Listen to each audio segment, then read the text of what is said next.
Capítulo 5. Desde aquel día, la filosofía natural y particularmente la química se convirtieron prácticamente en mis únicas materias de estudio.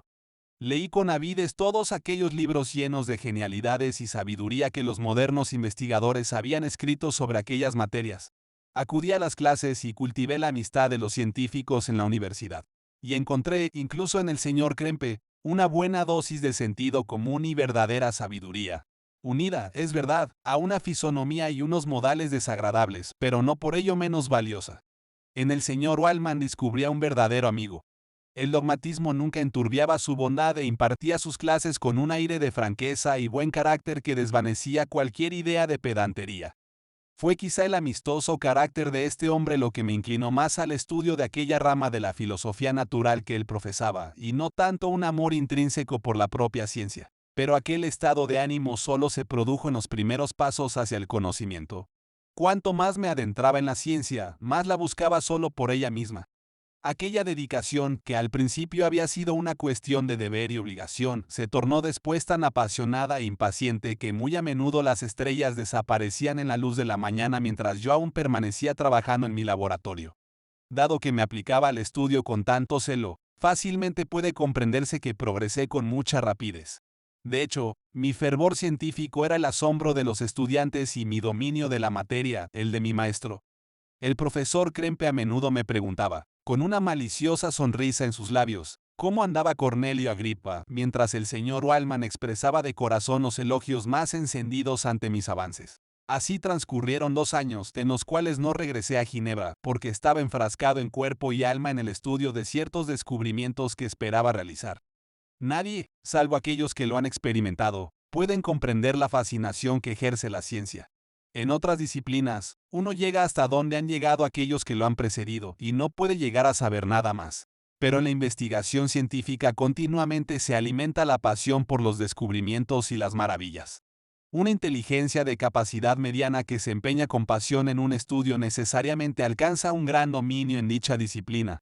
Y yo, que continuamente intentaba alcanzar una meta y estaba dedicado a ese único fin, progresé tan rápidamente que al final de aquellos 2 años hice algunos descubrimientos para la mejora de ciertos aparatos químicos, lo cual me procuró gran estima y admiración en la universidad. Cuando llegué a ese punto y hube aprendido todo lo que los profesores de Ingolstadt podían enseñarme, y teniendo en cuenta que mi estancia allí ya no me procuraría aprovechamiento alguno, pensé en regresar con los míos a mi ciudad natal. Pero entonces se produjo un suceso que alargó mi estancia allí.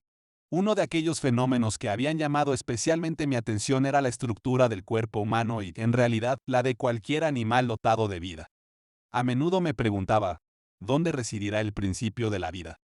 Era una pregunta atrevida y siempre se había considerado un misterio. Sin embargo, ¿cuántas cosas podríamos descubrir si la cobardía o el desinterés no entorpeciera nuestras investigaciones? Le di muchas vueltas a estas cuestiones y decidí que desde aquel momento en adelante me aplicaría muy especialmente a aquellas ramas de la filosofía natural relacionadas con la fisiología. Si no me hubiera animado una especie de entusiasmo sobrenatural, mi dedicación a esa disciplina me habría resultado tediosa y casi insoportable. Para estudiar las fuentes de la vida, debemos recurrir en primer lugar a la muerte. Enseguida me familiaricé con la ciencia de la anatomía, pero no era suficiente. Debía también observar la descomposición natural y la corrupción del cuerpo humano. Durante mi educación, mi padre había tomado todo tipo de precauciones para evitar que mi mente se viera impresionada por terrores sobrenaturales. Así que yo no recuerdo haber temblado jamás ante cuentos supersticiosos o haber temido la aparición de un espíritu. La oscuridad no ejercía ninguna influencia en mi imaginación, y un cementerio no era para mí más que un conjunto de cuerpos privados de vida y que, en vez de ser los receptáculos de la belleza y la fuerza, se habían convertido en alimento para los gusanos. Ahora estaba decidido a estudiar la causa y el proceso de esa descomposición y me vi forzado a pasar días y noches enteros en panteones y osarios. Mi atención se centró en todos aquellos detalles que resultan insoportablemente repugnantes a la delicadeza de los sentimientos humanos. Vi cómo las hermosas formas del hombre se degradaban y se pudrían, y observé detenidamente la corrupción de la muerte triunfando sobre las rosadas mejillas llenas de vida. Vi cómo los gusanos heredaban las maravillas de los ojos y el cerebro. Me detuve, examinando y analizando todos los detalles y las causas a partir de los cambios que se producían en el proceso de la vida a la muerte y de la muerte a la vida, hasta que en medio de aquella oscuridad una repentina luz se derramó sobre mí. Era una luz tan brillante y maravillosa, y sin embargo tan sencilla, que, aunque casi me encontraba aturdido ante las inmensas perspectivas que iluminaba, me sorprendió que yo, entre los muchos hombres de ingenio que se habían dedicado a la misma disciplina, y solo yo, descubriera aquel asombroso secreto. Recuerde, no estoy hablando de las imaginaciones de un loco. Lo que afirmo aquí es tan cierto como el sol que brilla en el cielo. Quizá algún milagro podría haberlo conseguido. Pero las etapas de mi descubrimiento eran claras y posibles. Después de muchos días y noches de increíble trabajo y cansancio, conseguí descubrir la causa de la generación y de la vida. Es más, había conseguido ser capaz de infundir vida en la materia muerta. La sorpresa que experimenté al principio con este descubrimiento pronto dio paso a la alegría y al entusiasmo. Después de emplear tanto tiempo en aquella penosa labor, alcanzar finalmente la cima de mis deseos era lo más gratificante que me podía suceder. Pero este descubrimiento era tan grande y abrumador que todos los pasos mediante los cuales había llegado a él se borraron de mi mente poco a poco y me centré únicamente en el resultado. Aquello que había sido el estudio y el deseo de los hombres más sabios desde la creación del mundo se encontraba ahora en mis manos, aunque no se me había revelado todo de golpe, como si fuera un juego de magia. La información que yo había obtenido, más que mostrarme el fin ya conseguido por completo, tenía otra naturaleza y más bien dirigía mis esfuerzos hacia el objetivo que tenía en mente. Era como aquel árabe que había sido enterrado con otros muertos y encontró un pasadizo para volver al mundo, con la única ayuda de una luz trémula y aparentemente inútil. Veo, amigo mío, por su interés y por el asombro y la expectación que reflejan sus ojos, que espera que le cuente el secreto que descubrí. Pero eso no va a ocurrir. Escuche pacientemente mi historia hasta el final y entonces comprenderá fácilmente por qué me guardo esa información. No voy a conducirla a usted, ingenuo y apasionado, tal y como lo era yo, a su propia destrucción y a un dolor irreparable. Aprenda de mí, si no por mis consejos, al menos por mi ejemplo, y vea cuán peligrosa es la adquisición de conocimientos y cuánto más feliz es el hombre que acepta su lugar en el mundo en vez de aspirar a ser más de lo que la naturaleza le permitirá jamás. Capítulo 6. Cuando me encontré con un poder tan asombroso en las manos, durante mucho tiempo dudé sobre cuál podría ser el modo de utilizarlo. Aunque yo poseía la capacidad de infundir movimiento, preparar un ser para que pudiera recibirlo con todo su laberinto inextricable de fibras, músculos y venas aún continuaba siendo un trabajo de una dificultad y una complejidad inconcebibles. Al principio dudé si debería intentar crear a un ser como yo u otro que tuviera un organismo más sencillo, pero mi imaginación estaba demasiado exaltada por mi gran triunfo como para permitirme dudar de mi capacidad para dotar de vida a un animal tan complejo y maravilloso como un hombre. En aquel momento, los materiales de que disponía difícilmente podían considerarse adecuados para una tarea tan complicada y ardua, pero no tuve ninguna duda de que finalmente tendría éxito en mi empeño. Me preparé para sufrir innumerables reveses. Mis trabajos podían frustrarse una y otra vez y finalmente mi obra podía ser imperfecta. Sin embargo, cuando consideraba los avances que todos los días se producen en la ciencia y en la mecánica, me animaba y confiaba en que al menos mis experimentos se convertirían en la base de futuros éxitos. Ni siquiera me planteé que la magnitud y la complejidad de mi plan pudieran ser razones para no llevarlo a cabo. Y con esas ideas en mente, comencé la creación de un ser humano. Como la pequeñez de los órganos constituían un gran obstáculo para avanzar con rapidez, contrariamente a mi primera intención, decidí construir un ser de una estatura gigantesca, es decir, aproximadamente de 7 u 8 pies de altura y con las medidas correspondientes proporcionadas. Después de haber tomado esta decisión y tras haber empleado varios meses en la recogida y la preparación de los materiales adecuados, comencé. Nadie puede siquiera imaginar la cantidad de sentimientos contradictorios que me embargaron durante ese tiempo. Cuando el éxito me empujaba al entusiasmo, la vida y la muerte me parecían ataduras ideales que yo sería el primero en romper y así derramaría un torrente de luz en nuestro oscuro mundo. Una nueva especie me bendeciría como a su creador y fuente de vida, y muchos seres felices y maravillosos me deberían sus existencias.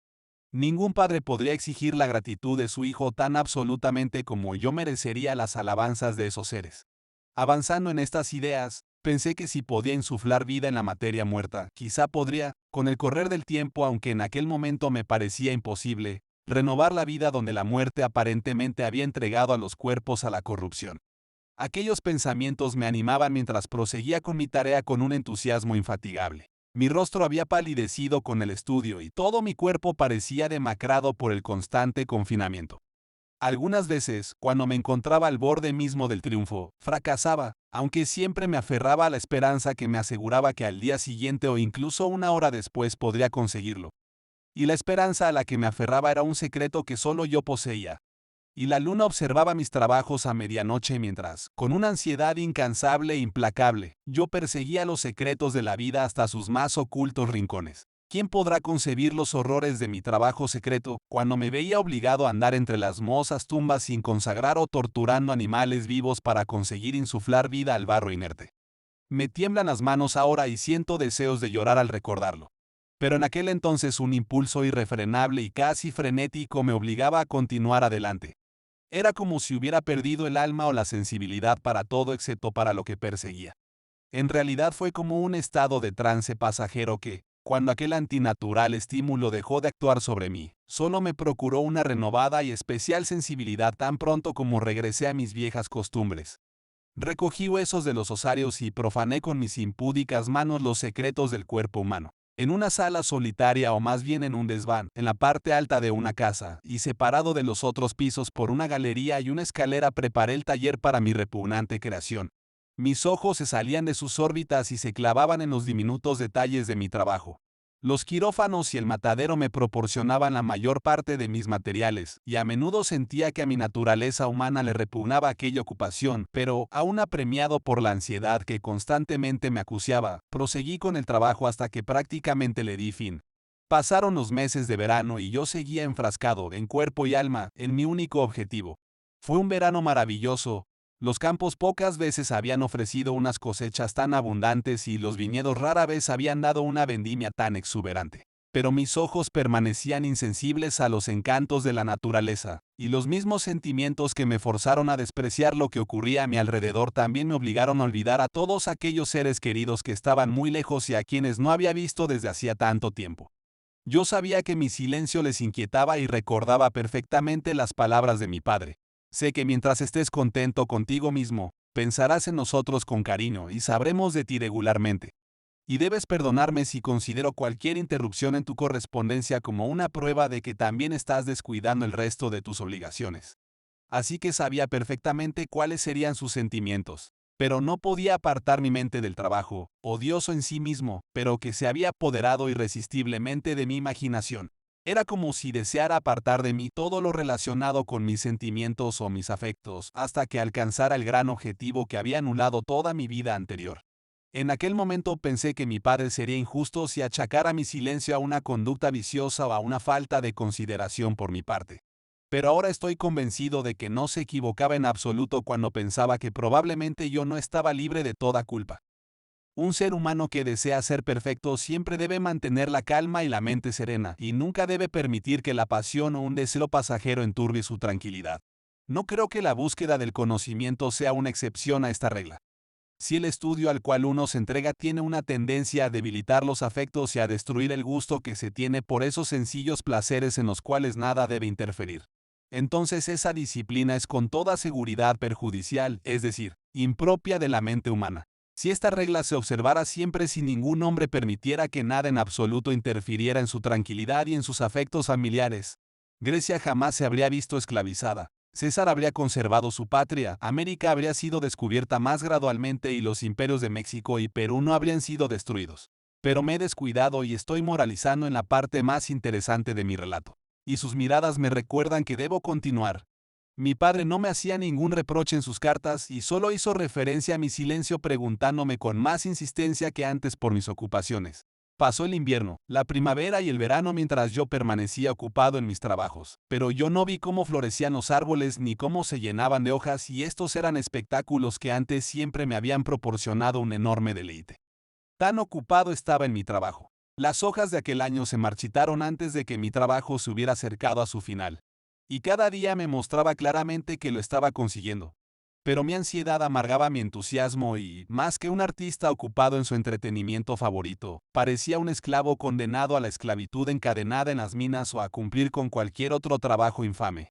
Todas las noches tenía un poco de fiebre y me convertí en una persona nerviosa, hasta extremos dolorosos. Era un sufrimiento que lamentaba tanto más cuanto que hasta entonces yo había gozado siempre de una excelente salud y siempre había presumido de estabilidad emocional. Pero yo creía que el aire libre y las diversiones eliminarían pronto aquellos síntomas y me prometí disfrutar de esos entretenimientos cuando finalizara mi creación. Gracias por escuchar. Por favor, no olvides darle me gusta y suscribirte.